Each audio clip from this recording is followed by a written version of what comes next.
দর্শক আমরা দেখতে পাচ্ছি যে জানাজা শেষেই আওয়ামী লীগের নেতাকর্মীরা এই মুহূর্তে ধানমন্ডি তাকওয়া মসজিদের আশেপাশে তারা স্লোগান দিচ্ছেন। এখানে লতিফ সিদ্দিকী এবং সাবের হোসেন চৌধুরীকে আমরা দেখতে পেয়েছি জানাজায় অংশ নিয়েছেন। আমরা দেখতে পাচ্ছি যে আওয়ামী লীগের নেতাকর্মীরা প্রকাশ্যে দীর্ঘদিন পর এখানে স্লোগান দিচ্ছেন।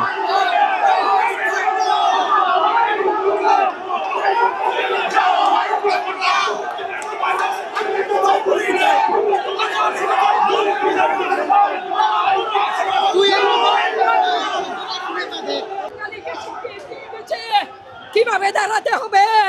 শেখ হাসিনার ভয় নাই, নাই। শেখ হাসিনা আসবে, বাংলাদেশ আসবে, বাংলাদেশ।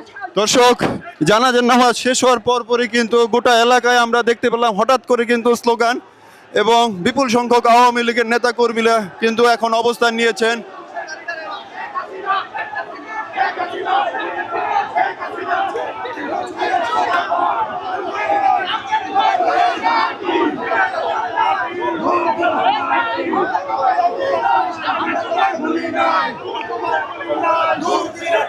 দর্শক আপনারা দেখতেছেন যে বর্ষিয়ার নেতা তোফায়েল আহমেদের মৃত্যুর পর কিন্তু রাজপথে নেমে এসেছেন আওয়ামী লীগের নেতাকর্মীরা।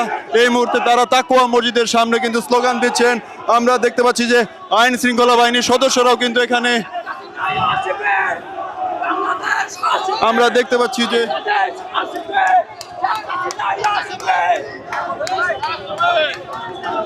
দেখতে পাচ্ছি যে আইন শৃঙ্খলা বাহিনীর সদস্যরাও কিন্তু পাশে অবস্থান নিয়েছেন।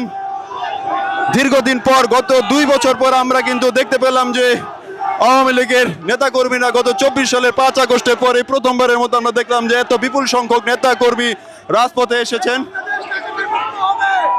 এই মুক্তিযোদ্ধারা জীবন দিয়েছে বাংলাদেশ রক্ষা করার জন্য। বাংলাদেশ আজও স্বাধীন হয় নাই। এই বাংলাদেশের লক্ষ লক্ষ কোটি জনতাকে বঙ্গবন্ধু ধানমন্ডি থেকে ডাক দিয়েছিল। আজকে বঙ্গবন্ধুকে অসম্মান করে বাংলাদেশকে আপনারা রক্ষা করতে পারেন নাই।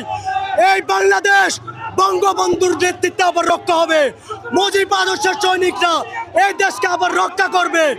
এই জামাতকে বাংলাদেশের মাটি থেকে উৎখাত করবে। এই বাংলাদেশ এক অতীত বঙ্গবন্ধুর বাংলাদেশ। এই বাংলাদেশ কোনো বৈষম্য হতে দিবে না।